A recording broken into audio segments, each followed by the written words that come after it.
Reacts TV, shoutout po. Reacts TV, subscribe ka na dito. Reactor ng kalingap at malilibang ka dito. Para updated ka sa kanyang video. Maraming malalaman at panalo ka dito.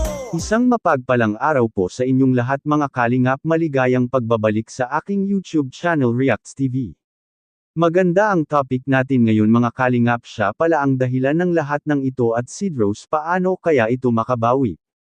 Yan ay sama-sama po nating tutukan mamaya mga kalingap, pero bago ang lahat maraming salamat po pala sa walang sawang pagsuporta sa ating ama ng kalingap Kuya Val Santos Matubang at Idol Kalingap Rab. Maraming salamat po at paalala lang po mga kalingap, panuurin at tapusin ang video na ito para malaman mo kung ano ang nilalaman nito bago mag-comment at huwag ring kalimutang mag-like sa video na ito.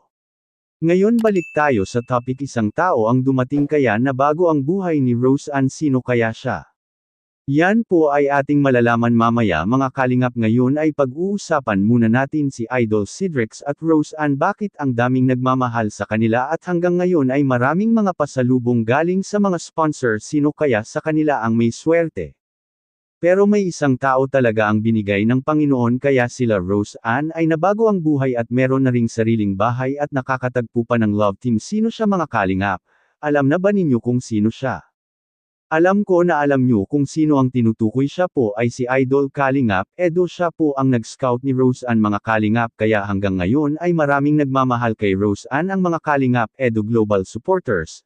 Napakaswerte talaga itong si Rose Ann mga kalingap na si Idol Eds ang naging scouters ni Rose Ann, at laking pasasalamat ni Cedric kay Idol Eds, kung hindi dahil sa kanya ay hindi rin niya ito makilala si Rose Ann mga kalingap. Tulad ngayon ang daming mga regalo ang natatanggap, ito ay nanggaling sa mga iba't ibang sponsors kagaya ng Cedros Global Supporters. Kakaiba talaga itong si Idol Eds mga kalingap dahil ang lahat ng mga tinutulungan niya ay nagbago ang buhay at meron ng mga sariling bahay. At shout out na rin po sa lahat ng mga Cedros Global Fan Antics at Kalingap Edsy Global Supporters.